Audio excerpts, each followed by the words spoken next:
Good afternoon, students. The second part of uh, effective communication is uh, barriers of communication. Barriers of effective communication.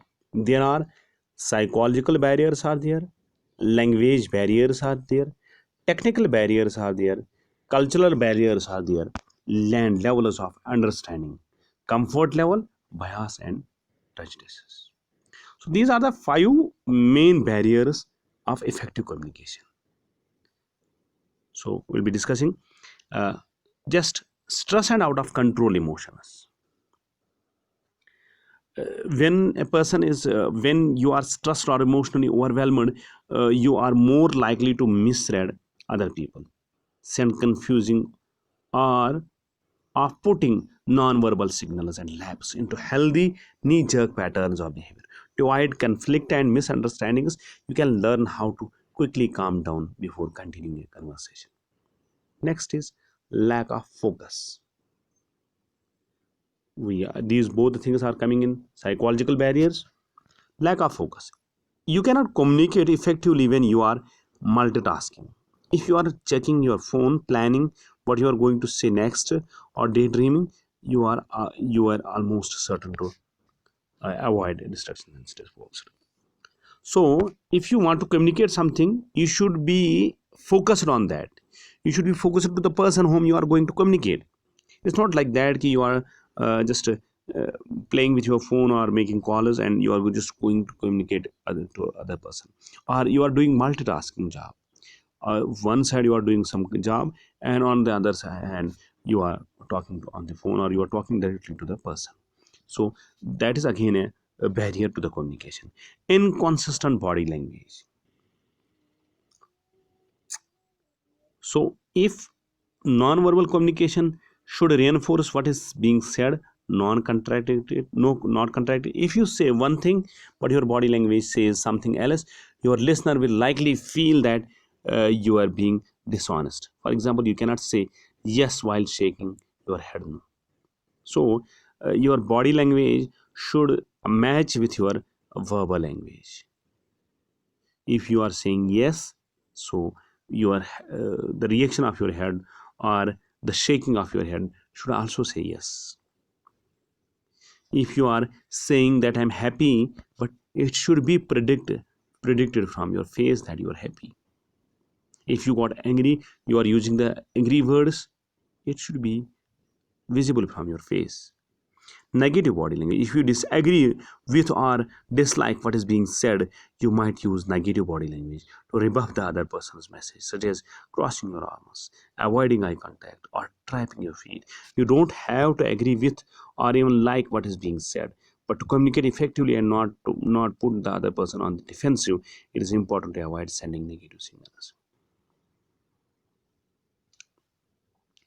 If you are not agreeing with another person, you should speak to him. You can use body signal so that he can get a message that he is not uh, he get the idea that you are not agreeing with him. He can change the topic. Otherwise, if you say yes yes, or you just have that kind of body language, that he will not get the idea that you are not agreeing with the person. So he will continually he will be speaking against you or against your wishes, so you'll be hurted. That makes a gap between you and him. Levels of understanding. To whom, how much you will go to speak, what to speak to the person, what is his level of understanding. Then cultural barriers are there. If we people talk to south people, there's the cultural barrier is there, or Jammu people. So as per their and our, that mutual understanding is there. Then technical barriers are there. If you are, I'm speaking to somebody while train is crossing from the way, so that time will not be able to listen properly. So those technical barriers. And if you are so speaking on the phone, you are speaking on the any other technical, you are taking the help from the uh, media or something like that. So those technical barriers should not be there. He should get a correct message. Then language is there. Language is also important. Whatever, if you are speaking in another different you are speaking in different language, so as per his level you should speak. It's not that as per your level you will speak. You will use those words which he can easily understand, because the main motive is to transfer your feelings to other person, to transfer your emotions, to transfer your message from one person to another person. That is the use of communication. So if he is not getting, or you are not able to speak, so then change the language, change the pattern. Effective communication skill. What are then effective communication skills? How we will become effective communicators? So the first important thing is that for becoming an effective communicator, become an engaged listener. You should always listen. You should try to listen first.